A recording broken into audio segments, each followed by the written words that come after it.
President Donald Trump is demanding a return to the pre-war order in the Strait of Hormuz, but a rigorous analysis of the geopolitical data reveals that the architecture he is negotiating to restore has already been permanently dismantled and replaced by China.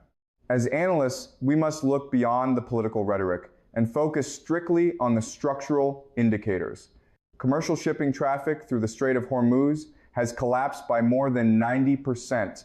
The United Kingdom's Royal Navy officially confirmed this severe contraction in a statement that utilized two highly precise, alarming terms that the mainstream press largely ignored: strangulation and looming. The Royal Navy did not describe the situation as a temporary disruption or a mere restriction. They explicitly warned of the strangulation of global transit and a looming humanitarian crisis facing 20,000 seafarers currently trapped on vessels within the waterway. In analytical terms, strangulation implies the active termination of a vital system, and looming denotes an inevitable consequence that cannot be halted. We must critically assess exactly what system is being strangled. It is not simply the immediate flow of crude oil, nor is it merely the loss of localized shipping revenue. The entity being actively strangled is the entire pre-war geopolitical architecture governing how energy is transported from the Persian Gulf to the global market. That specific architecture, constructed over 70 years, refined through multiple historical crises, and rigorously maintained by American naval dominance, is being systematically asphyxiated right now. Furthermore, the looming reality is absolutely not that this architecture will be cleanly restored once a diplomatic ceasefire is signed. The looming reality is that the old system has already been permanently replaced. This replacement architecture has already been fully designed, and it was engineered entirely by China. Therefore, the 90% drop in Hormuz traffic is not a transient crisis. It represents the precise historical moment of transition between an obsolete Western system and a fully operational Eastern alternative. On May 2nd, President Trump publicly declared his dissatisfaction with Iran's latest diplomatic proposal. He stated his intention to win by a bigger margin, asserting that Iranian negotiators are demanding concessions he fundamentally cannot accept. We must place these statements in their proper context. They were delivered during an active ceasefire that is held for 25 days. During this specific window, Iranian forces have been aggressively rebuilding their missile capabilities. Simultaneously, China has been flawlessly moving 1.1 million barrels of Iranian crude oil per day through a sophisticated dark fleet that completely bypasses the American naval blockade. When the president demands a bigger margin, he is demanding a complete return to the pre-war paradigm of the Strait of Hormuz, a fully open international waterway operating strictly under the principles of freedom of navigation, where Iranian crude flows under identical terms as all other nations, continuously subjected to American naval oversight. Analytically speaking, that specific version of the Strait of Hormuz no longer exists. It ceased to exist the moment Iran initiated the closure on day one of the conflict. The fundamental question that the American negotiating strategy completely fails to answer is this: what exactly is the United States currently negotiating to restore? The Strait of Hormuz has already been fundamentally redesigned. This redesign was not triggered by the fragile ceasefire, nor by the intense diplomatic negotiations. It was entirely executed by the immense infrastructure that China constructed long before this war commenced, and has been actively operating throughout its entirety. Once an analyst fully comprehends how that Chinese infrastructure permanently alters the physical and financial reality of the strait, it becomes clear why absolutely no diplomatic deal, regardless of how comprehensive or formally announced, can ever return Hormuz to its pre-war state of February 28th. The core strategic dilemma is this: how can a nation theoretically return a vital waterway to its previous operational state when the sovereign actor controlling the waterway has definitively proven it possesses the military capability to close it? The superpower that most heavily depended on its openness has already built a highly functional alternative system to bypass it, and the superpower responsible for militarily enforcing its openness has exhausted a third of its offensive arsenal and burned $25 billion merely attempting to reopen it, the analytical conclusion is that it is impossible. The stability of the pre-war Hormuz system depended entirely on three fundamental conditions remaining simultaneously true: Iran choosing not to forcefully close it, China possessing no viable alternative, and America maintaining the unchallengeable capacity to enforce openness militarily. All three of those foundational conditions have been irrevocably broken.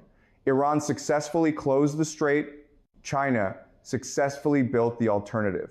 America attempted to enforce openness and discovered the enforcement cost vastly exceeded its strategic projections. No diplomatic signature can magically restore all three conditions simultaneously. The defining variable driving this new architecture is China. We must not view China simply as a malicious actor seeking to disrupt global trade.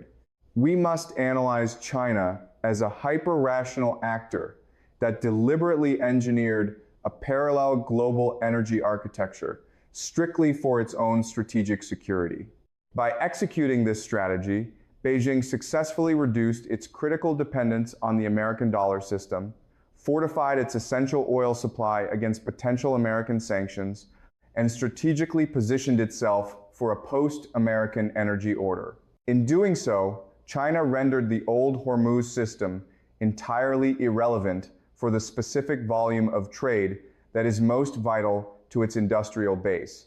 Currently, the Chinese dark fleet is moving a significantly higher volume of Iranian crude in the shadows than the official, transparent market was moving before the war began. The Chinese yuan payment system is seamlessly processing massive energy transactions that historically would have required access to the SWIFT banking network. China's staggering strategic petroleum reserve perfectly insulates its economy from the severe supply shocks the old Hormuz system was designed to manage. China did not destroy the old Hormuz system. China simply efficiently made itself completely independent of it. And a global transit system that the world's largest single oil importer no longer structurally depends upon is fundamentally not the same system it was before the conflict. I categorize this new geopolitical reality as the selective access signal. Iran strategically opened the Strait of Hormuz to vessels originating from China, Russia, India, Iraq, and Pakistan, while strictly maintaining a lethal closure against America and any Western-linked shipping. This selective maritime opening is absolutely not a temporary provision of a fragile ceasefire. It is the formal, operational announcement of a brand new global governance system. The new Hormuz is no longer an open international waterway. It is a highly managed, sovereign waterway, and the Iranian manager has already publicly issued the exclusive access list. To fully grasp the magnitude of this structural shift, we must analyze what a 90% traffic drop means for the physical infrastructure of the strait, as mainstream coverage erroneously treats this as a temporary disruption. The global shipping industry does not operate on the naive assumption that disrupted routes will inevitably be restored to pre-war safety baselines. It operates on the actuarial assumption that routes which have proven vulnerable will inevitably be disrupted again. Lloyd's of London, the world's premier maritime insurance market, has essentially withdrawn entirely from covering Iranian-adjacent shipping. Actuarial war risk premiums for massive vessels transiting anywhere near the Strait of Hormuz have skyrocketed to prohibitive levels, rendering the route economically unviable for the vast majority of commercial operators, even if the physical waterway were completely open tomorrow. The marine insurance market simply does not reprice its risk models overnight when a political crisis ostensibly ends. Consider the historical data. The 2021 Suez Canal blockage, a mere 6-day disruption caused by a single container ship, continues to heavily impact shipping route planning and insurance pricing models 4 entire years later. The Strait of Hormuz has been violently disrupted for over 60 days by an active military conflict involving sea mines, ballistic missiles, drone swarms, and a full-scale United States naval blockade. The insurance markets will definitively not return Hormuz coverage to pre-war premium levels for years, regardless of whatever deal is announced. This indicates that even if a comprehensive settlement is signed, the massive commercial operators who painstakingly rerouted their fleets around Hormuz will absolutely not immediately reroute back through the designated kill zone. The foundational route economics have permanently changed. The insurance markets have aggressively repriced. The global shipping fleets have already established viable alternatives. These alternative routes constitute the second profound dimension of this permanent structural change.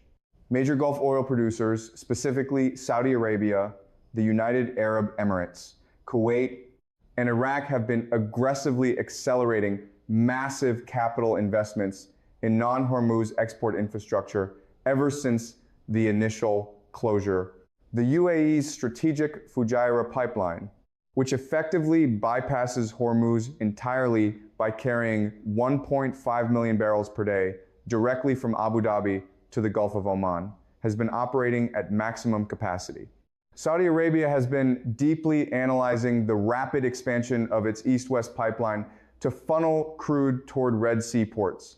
Iraq has engaged in emergency negotiations with Turkey to increase pipeline capacity on the Kirkuk-Ceyhan route, allowing Iraqi crude to reach the Mediterranean Sea without utilizing Hormuz. Every single Gulf producer possessing a non-Hormuz geographical option has been aggressively exercising it. An infrastructure capital investment of this magnitude, once physically constructed, absolutely does not disappear the moment Hormuz theoretically reopens. The UAE will not dismantle the highly lucrative Fujairah pipeline when a diplomatic deal is announced. Saudi Arabia will not abandon the Red Sea export capacity it constructed during this crisis. Those massive sunk cost investments represent a permanent structural diversification away from dependence on the Strait of Hormuz. This mathematically translates into a permanent reduction in the sheer volume of crude oil that will physically flow through Hormuz, even after the waterway is formally declared open. We must now analyze the architecture that China specifically designed. The new Hormuz system did not organically emerge from the chaos of war. It was deliberately constructed before the war began, stress-tested rigorously during the hostilities, and is currently being fully utilized. The war is simply the ultimate pressure test of a system China designed for exactly this geopolitical scenario. The maritime dark fleet is merely the most visible logistical element, but it is analytically not the most important. The truly dominant element is the yuan payment architecture, meticulously designed to route massive energy transactions entirely outside the jurisdiction of the dollar system. Prior to this conflict, virtually every single barrel of oil sold from the Persian Gulf required a transaction settled in US dollars. The historic petrodollar system, where oil is priced in dollars, sold in dollars, and settled through SWIFT in dollars, served as the absolute foundation of American financial leverage over Gulf energy markets. China quietly spent an entire decade building an alternative architecture around it. Today, Iran sells massive volumes of sanctioned oil exclusively in yuan. Russia sells significant volumes in yuan. Even portions of Iraqi oil exports are now being settled in yuan through bilateral arrangements with Beijing.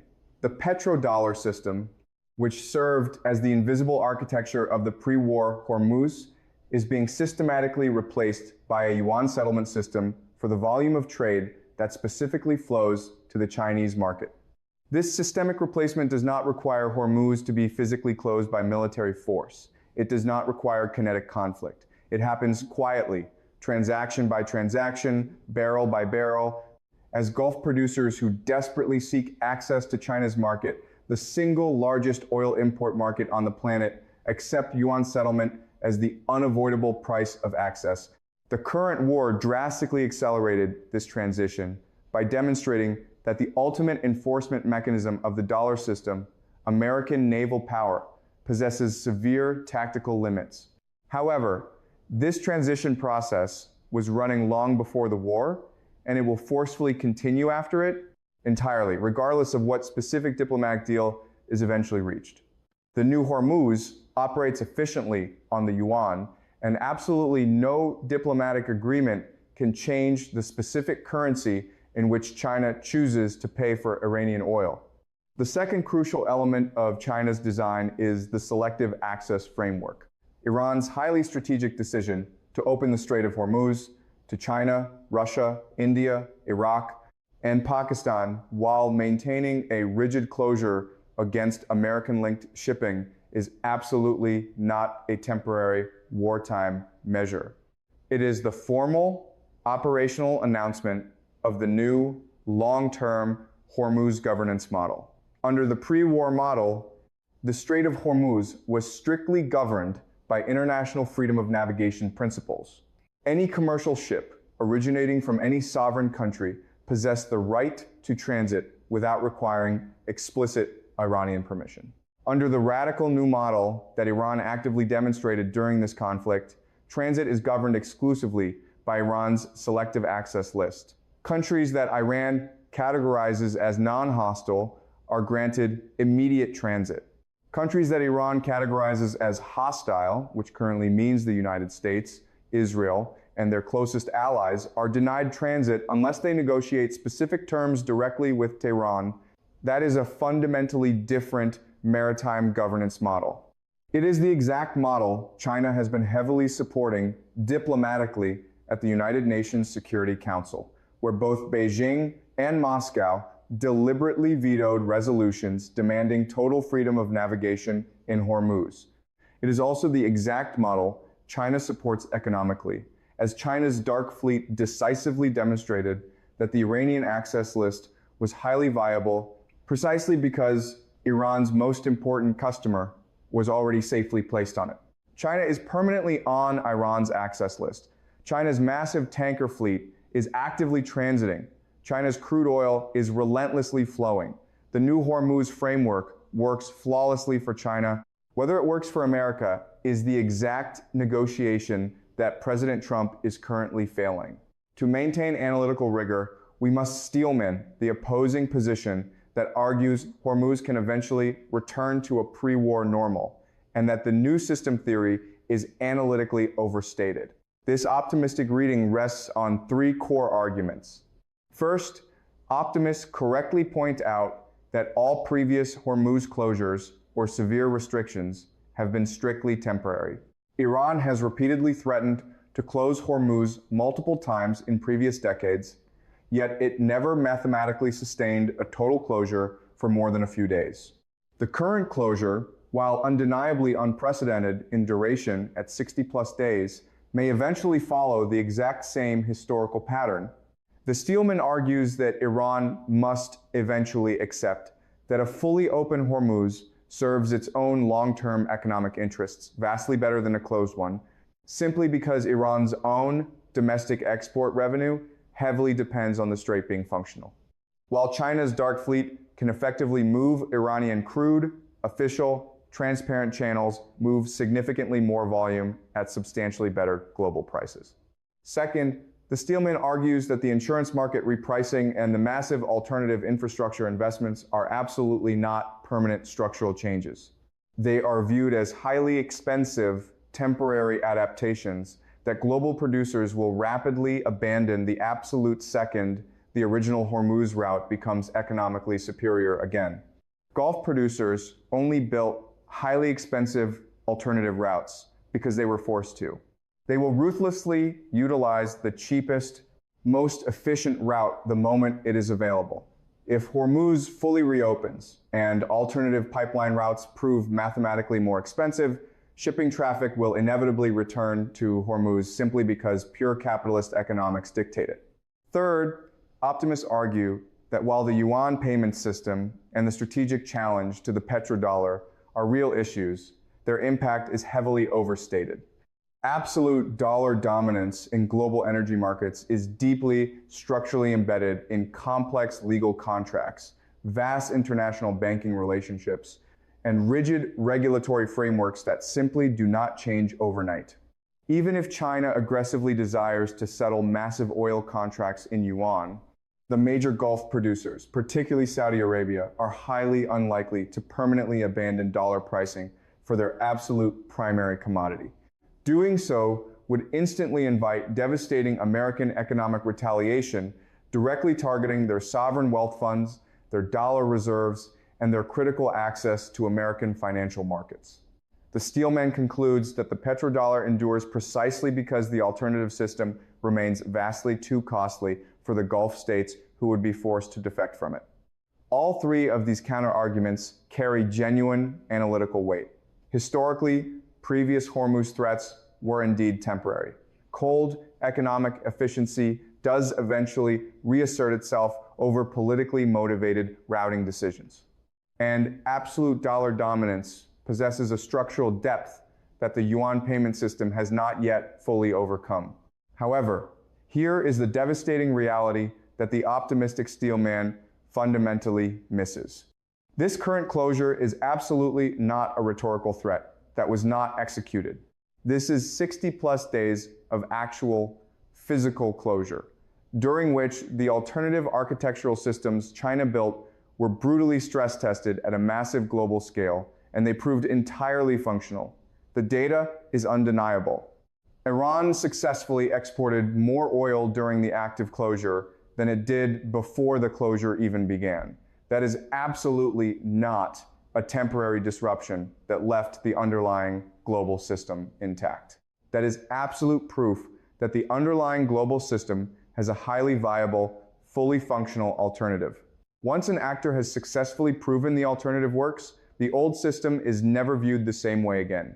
Every sovereign Gulf state, every massive international shipping company, every underwriter in the global insurance market, and every energy ministry in Asia now possesses the definitive knowledge that Hormuz can be violently closed for 2 entire months, and massive volumes of oil will still seamlessly move through China's parallel system.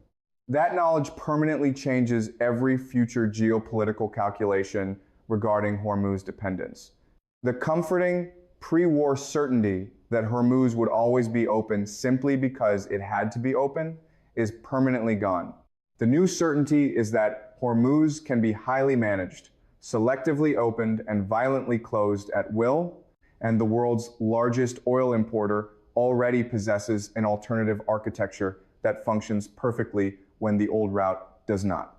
That represents a permanent structural change. Absolutely no diplomatic deal erases it. To accurately track this paradigm shift, analysts must fiercely watch 3 specific signals as the new Hormuz system officially begins operating. The first critical indicator is the exact mathematical rate at which commercial shipping traffic returns to Hormuz after any diplomatic deal is announced. The established pre-war normal was approximately 21 million barrels of oil transiting through the strait every single day. If shipping traffic rapidly returns to above 15 million barrels within 30 days of a formal deal announcement, then the old system is genuinely recovering. However, if traffic stagnates and stays below 10 million barrels even 60 days after a deal announcement, it proves the new system has already permanently captured a massive structural portion of the global volume. Analysts must watch the specific tanker tracking data, heavily focusing on Chinese vessels. If China's dark fleet tankers stubbornly continue operating entirely outside official Hormuz channels, even after a diplomatic deal formally reopens the strait, it means Beijing has definitively decided the alternative system is permanently preferable. That specific decision would absolutely confirm that the new Hormuz is fully operational and the old Hormuz is merely a comforting diplomatic fiction.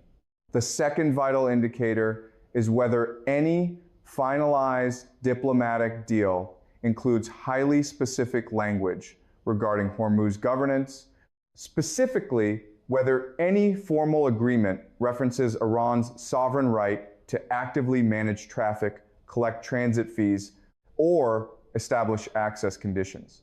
The old pre-war Hormuz operated strictly under absolute freedom of navigation principles, affording absolutely no Iranian governance role over global transit. If any diplomatic language officially acknowledges Iranian coordination with transiting commercial vessels, allows for Iranian-designated shipping lanes, or legitimizes any form of Iranian fee or access arrangement, then the old governance model has been officially replaced in the actual text of the agreement itself. Analysts must watch for any governance language in any announced deal.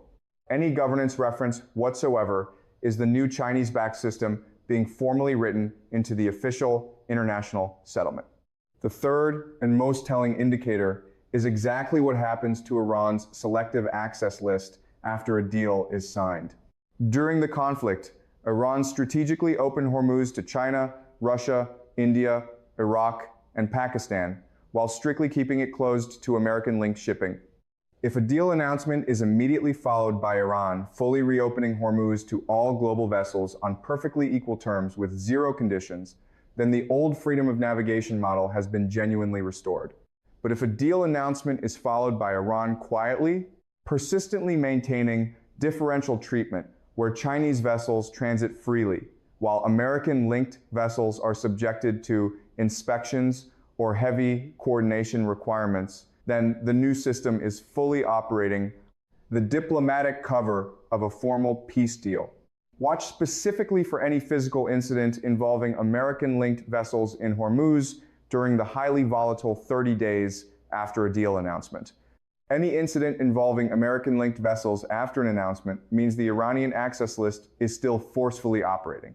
It means the new Hormuz is already open, it is simply open, highly selectively, and China is already operating safely inside it. I challenge any analyst to push back on this assessment if they interpret the data differently. Read the highly specific United Kingdom Royal Navy statement. Analyze the terms strangulation and looming humanitarian crisis. Study the Lloyd's of London war risk premium data. It reveals route economics that mathematically will not recover for years following any political settlement. Analyze Iran's highly calculated access list announcement. China, Russia, India, Iraq, and Pakistan are explicitly permitted inside, while American-linked shipping is forcefully blocked outside. Read the Dark Fleet export data.